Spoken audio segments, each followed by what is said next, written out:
اللہ اللہ اللہ اللہ۔ عزیز دوستو، بزرگوں اور بھائیوں، کچھ چیزیں ایسی ہیں جن کا قرآن مجید نے بارہا تذکرہ فرمایا۔ قرآن پاک کسی چیز کا ایک بات بھی ذکر کر دے تو وہ چیز ہمارے لیے دستور حیات اور منشور زندگی بن جاتی ہے۔ لیکن اگر اللہ تبارک و تعالیٰ کسی چیز کا بار بار تذکرہ فرمائے تو معنی یہ ہے کہ اس کی ہمیں بہت ہی زیادہ ضرورت ہے۔ ان چیزوں میں سے ایک چیز صبر ہے۔ قرآن پاک نے 100 سے زیادہ مرتبہ صبر کا تذکرہ فرمایا۔ اتنی بڑی بات کو سمجھیے گا کہ 100 سے زیادہ مرتبہ قرآن پاک نے تذکرہ کیا ہے صبر کا، اور مختلف انداز میں۔ کہیں فرمایا کہ وبشر الصابرین، اے محبوب صبر کرنے والوں کو خوشخبری سنا دیجیے۔ کہیں فرمایا ان اللہ مع الصابرین، بے شک اللہ صبر کرنے والوں کے ساتھ۔ تو مختلف انداز میں، مختلف طریقوں سے اللہ تعالیٰ نے صبر کا تذکرہ فرمایا۔ سوسائٹی کے اندر، معاشرے کے اندر اور مسلمانوں کے اخلاقی رویوں کے اندر اگر صبر کو داخل کر لیا جائے تو ہم محسوس کریں گے کہ ہماری زندگی نہ صرف یہ کہ آسان ہو گئی ہے بلکہ محبتوں والی ہو گئی ہے، چاہتوں والی ہو گئی ہے۔ ہمارے رشتے ایک دوسرے سے ٹوٹ نہیں رہے بلکہ بننا شروع ہو گئے۔ تھوڑا سا صبر بہت ساری چیزوں کو ٹوٹنے سے بچا لیتا ہے۔ قرآن مجید کی جو آیت کریمہ میں نے تلاوت کی، یہ سورہ آل عمران کی آخری آیت ہے۔ اللہ تعالیٰ نے فرمایا یا ایھا الذین آمنوا اصبروا وصابروا، اے ایمان والو صبر کرو، صابر بنو۔ اے ایمان والو صبر کرو اور صابر بنو۔ کیا مطلب؟ پہلے صبر کا مطلب یہ ہے کہ اگر تمہیں کوئی ذاتی تکلیف پہنچے تو اس پر صبر کرو۔ وصابروا، اس کا معنی یہ ہے کہ اگر دشمن کے مقابلے میں کسی اور کی طرف سے کوئی تکلیف آئے تو اس پر بھی صبر کرو۔ پھر فرمایا ورابطوا، اور ہمیشہ کمر بستہ رہو، اسلامی سرحدوں کے پہرے دار رہو۔ واتقوا اللہ، اللہ سے ڈرتے رہو۔ لعلکم تفلحون، اس امید پر کہ اللہ تمہیں کامیابی عطا فرما دے، تم فلاح پا جاؤ۔ یا ایھا الذین آمنوا اصبروا وصابروا، اے ایمان والو صبر کرو اور صابر بنو۔ صبر کرو، صابر رہو، یعنی جو ذاتی تکلیف آئے اس پر بھی صبر کرو۔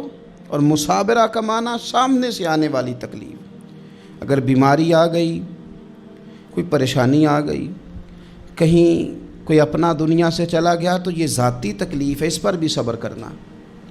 اور اگر اپنوں نے، بیگانوں نے کوئی تکلیف پہنچا دی، کوئی اذیت دے دی، وہ اذیت کئی صورتوں میں ہو سکتی ہے۔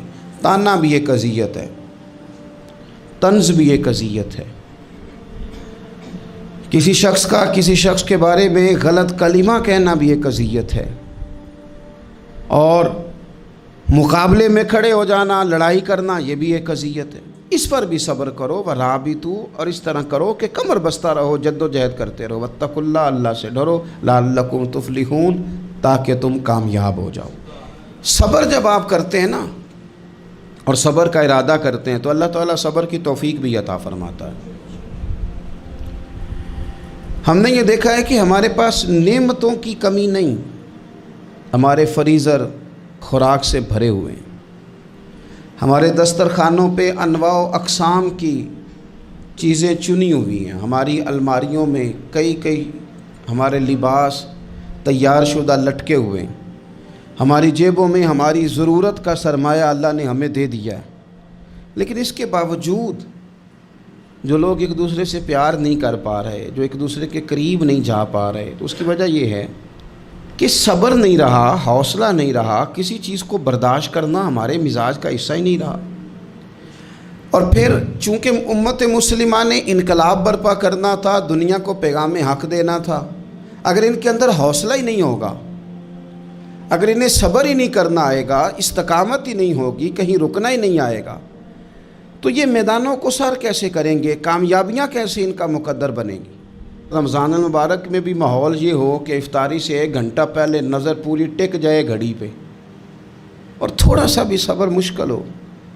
اور رمضان المبارک میں سحری کے وقت میں اگر دہی والی دکان پہ بھی جھگڑا ہی ہو رہا ہو، اور شام کو سامان خریدنے میں بھی اگر بحث ہی ہو رہی ہو، تکرار ہو، جھگڑا ہو، تو پھر سیکھا کیا؟ پھر وہ جو ہمیں تربیت دی جا رہی تھی کہ ہم نے صبر کرنا ہے، تو پھر ہم نے اس میں حاصل کیا کیا؟ حدیث پاک سنیں گے، آپ کی طبیعت بڑی ٹھنڈی ہوگی. میرے نبی پاک صلی اللہ تعالیٰ علیہ وسلم نے ارشاد فرماتے ہیں کہ جو بندہ سوال سے بچنا چاہے گا، ارادہ کرے گا اللہ میں نے کسی سے نہیں مانگنا، فرمایا جو سوال سے بچنا چاہے گا رب اسے سوال سے بچا لے گا. اور جو لوگوں سے بے نیاز ہونا چاہے گا، کہے گا یا اللہ مجھے دنیا داروں کا محتاج نہ بنا، اپنی بارگاہ سے عطا فرما. جو لوگوں سے بے نیاز ہونا چاہے گا اللہ لوگوں سے بے نیاز کر دے گا. اور فرمایا جو صبر کا ارادہ کرے گا اللہ اسے صبر کی توفیق بھی عطا فرما دے گا. ارادہ تو کرے، پروگرام تو بنائے، توفیق تو اللہ دے گا. جو صبر کا ارادہ کرے گا اللہ صبر کی توفیق بھی عطا کر دے گا. اور حضور صلی اللہ تعالیٰ علیہ وسلم فرمانے لگے، یاد رکھو کسی بندے کو جو بہترین تحفہ دیا گیا ہے نا، اگر کسی کو کوئی بہترین عطیہ ملا ہے تو پھر اللہ تعالیٰ نے اسے صبر عطا فرمایا ہے. یہ بہترین تحفہ ہے، اس سے زندگی سنور جاتی ہے، اس سے انسان باوقار اور مطمئن ہو جاتا ہے، اس سے اس کے شب و روز آسانی سے بیتتے ہیں، وہ دنیا کی پک ڈنڈیوں سے آسانی سے گزر کے اللہ کی بارگاہ عالی مرتبت میں سرخرو ہو کر حاضر ہو جاتا ہے. لیکن اگر بے حوصلہ ہو، صبر نہ ہو، پھر نقصان روز بروز بڑھتا ہے. اور پھر میرے رسول پاک صلی اللہ تعالیٰ علیہ وسلم ارشاد فرماتے ہیں کہ اصل بات یہ ہے کہ اللہ تعالیٰ نہ کسی بندے کا درجہ بلند کرنے کا ارادہ فرماتا ہے، لیکن اس کے اعمال اس طرح کے نہیں ہوتے کہ اس کا درجہ بلند کیا جائے. اب رب کیا کرتا ہے، اللہ تعالیٰ اس کو مال کی، جان کی، اولاد کی کسی مشکل میں ڈال دیتا ہے. اس مصیبت پر وہ بندہ صبر کرتا ہے تو اللہ تعالیٰ اس کا درجہ بلند فرما دیتا ہے. اعمال اس قابل نہیں تھے کہ درجات بلند ہوں، وہ اعمال کی بنیاد پر نہیں کر سکتا تھا تو اللہ نے کسی مشکل میں ڈال کے نا اپنے فضل سے درجہ بلند کر دیا. اب جو راہ طریقت کا مسافر تھا، جو سلوک کی منازل طے کر رہا تھا، جو اللہ رسول کے قریب جانے چاہ رہا تھا، اس کے لیے کتنی آسانی ہو گئی کہ مجاہدہ تو زیادہ نہ کر سکا، کثرت سے نفلی صوم و صلات کا بندوبست تو نہ کر سکا، تھوڑا سا صبر کیا، رب نے اپنا اور اپنے محبوب کا قرب عطا فرما دیا. تو یہ تو آپ صبر کرنے کے لیے جب نکلے ہیں تو آپ نے تو رب رسول کو پا لیا. یہ صبر تو وہ والا سفر ہے جس کی جو منزل ہے وہ اللہ رسول کا قرب ہے. ہم لوگ تھوڑی تھوڑی باتوں میں حوصلہ ہار جاتے ہیں، صبر چھوڑ جاتے ہیں، پریشانی بڑھ جاتی ہے. پتہ نہیں ایسے محسوس ہوتا ہے کہ جیسے یہی بندہ دنیا کا سب سے دکھی بندہ ہے. تو ایک تو یہ کہ ذاتی حیثیت سے صبر کرے، ایک یہ کہ پھر دشمن کا جب مقابلہ ہو، آمن نصبرو و صابرو، آپ کا جب مقابلہ سامنے کسی کے ساتھ ہو